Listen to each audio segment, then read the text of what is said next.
সুপ্রিয় দর্শক যারা দেখছেন এই ভিডিও, আমি এই মুহূর্তে আছি নোয়াখালী সুবর্ণচর উপজেলা ১ নং সজ্জাবর ইউনিয়ন জাহাজমারা গ্রামে। কেমন জাহাজমারা গ্রামে এখানে আজকে একটি আজ ভোর ৬টায় জাহাজমারা গ্রামে একটি খুন হয়েছে। আপনারা যাকে আমার ক্যামেরার সামনে দেখতে পাচ্ছেন তিনি হচ্ছেন সেই যে মহিলাটি খুন হয়েছেন তারই সন্তান উনি দাবি করছেন ওনার মা।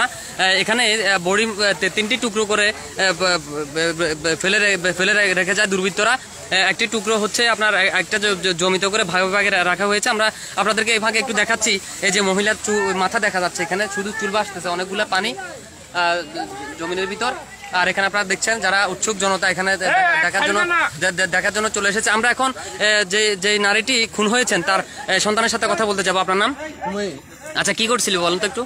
আমি সকালবেলা বাজারে গেছি, আমার সকালবেলা ভোরে ৬টা বাজে এখানে আমুকটোকাতে আইছিল, বুঝলি আমুকটোকাতে আইসার এখন আমি একটা সালিশ ছিল এখানে গেছিলাম। এখন সকালবেলা বাড়িতে দিকে আমার আম্মা বাড়িতে দিকে কেমন পাইলি রে কয়েছেন তো সকালে আমুকটোকাতে গেছে, এখন আয় নাই। এখন আমি দুপুর ২টা বাজে আমুকের ব্যাগটা আছে না, ব্যাগটা ওইখানে ধান কিন্তু মারাই না, বুঝলি। এখন সন্দেহ দেয় আমার ব্যাগ দেখে আমার সন্দেহ হচ্ছে আমার মাথাটা কোনো কেউ না। আচ্ছা, এখানে কি আর ওই যে টুকরাটি পাওয়া গেছে সেখানে কি শাড়ি আছে? না, কিছু পাই না, শুধু উলঙ্গ। উলঙ্গ। আচ্ছা, এটার সাথে কারা জড়িত থাকতে বলে মনে করেন? আমার সাথে আমার বাড়ির পাশে শত্রু আছে, আমার লাগে মামলা আছে আমার থানাতে। কে নাম কি? সে নাম আমির, তার বোন আছে একজন, তার নাম আমির। জি, ছেলের নাম আমির হোসেন। তাহলে আপনি কি মনে করেন যে আপনার এই মায়ের খুনের পিছনে? হ্যাঁ, আমি এটা ১০০% শিওর যে ওনারা আমার শত্রু। ওনারা আমাকে বলেছে একদিন আগে হইলো আমি তোমার মাকে খুন করে আমার টাকা উসুল করবো। আমার ভাই মারা গেছে, টাকা ২০,০০০ পাইবো। এটা কবির স্যার উৎসাহ বেজালটা ভাঙিয়ে দিছে, বুঝছেন? কোন কবির? কবির দারোগা। আচ্ছা, সজ্জাবর থানার এসআই কবির। আচ্ছা, আপনি আপনার মাঝে কিভাবে শির হইলেন? আমি আমার বডিটা দেখে আমার মায়ের শির হয়েছে। আর এই ব্যাগটা। আপনার নাম? হুমায়ুন কবির। আপনার বাবার নাম? আব্দুল বারেক। গ্রামের নাম? সুবর্ণচর ১ নম্বর সজ্জাবর ইউনিয়নের ১ নম্বর ওয়ার্ড। আপনারা কবেই বোন? আমরা ভাই হচ্ছি ধরেন ৮ জন, বোন ১ জন। ভাই ৮ জন, বোন ১ জন। আর আপনার বাবা কি জীবিত? না, বাবা মৃত। আপনার বাবার নাম কি বললেন? আব্দুল বারেক। আব্দুল বারেক। আপনার মার নাম কি? নুরজান বেগম। আপনার মায়ের কি কোনো ছবি আছে জীবিত থাকা অবস্থায়? ছবি না, জীবিত থাকা ছবি নেই। ছবি নাই, কিছু করা আছে আর কি। আপনারা কি এই যে লাশটা এখানে পড়ে আছে বা টুকরো টুকরো হয়ে বিভিন্ন জায়গায় ছড়িয়ে আছে, আপনারা কি পুলিশকে জানাইছেন? জি, আমার এলাকার মেম্বার জানাইছি। মেম্বার বলছে পুলিশ আসলে পুলিশ চেক করবে। আচ্ছা, লাশের আর বাকি অংশটুকু কোথায়? বাকি অংশ পাইতেছি না, ওইখানে একটা অংশ আছে, বডিটা আছে। চলেন তো। সুপ্রিয় দর্শক, আমরা এখন নিয়ে যাচ্ছি।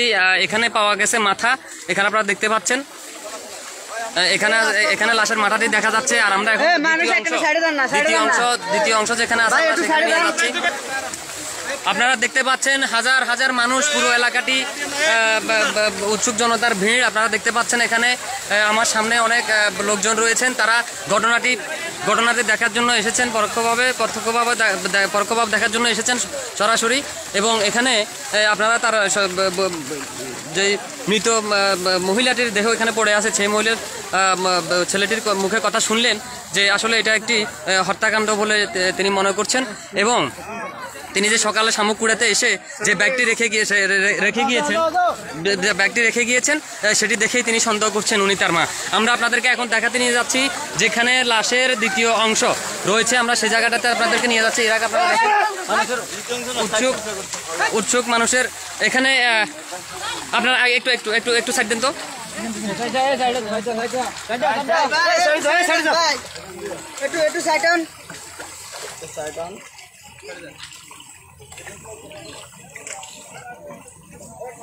খুব বিবস্ত্রভাবে পড়ে আছেন তিনি এখানে। আসলে সামনে গিয়ে দেখানো সম্ভব না। ৬-৭টি টুকরো করে বিভিন্ন জায়গায় এর অংশটুকু রেখেছেন, আপনারা দেখতে পাচ্ছেন। আচ্ছা, আপনারা এখানে স্থানীয় কে? এখানে স্থানীয় কেউ আছেন? আছে, ওনার ছেলে আছে। আমরা আপনার কাছ থেকে আরেকটু জানতে চাচ্ছি, আপনি কি ওই শিওর হয়ে বলছেন যে আপনার মা? আমি স্যার, আমি ব্যাগটা দেখে আমি শিওর বলতে চান না, কারণ এই ব্যাগ আমার মা নিয়ে সকালবেলা আমুক করতে আসছে। মানে জামা কাপড় আপনারা তো পাননি? না, কিছু পাইনি স্যার। আচ্ছা, দেখি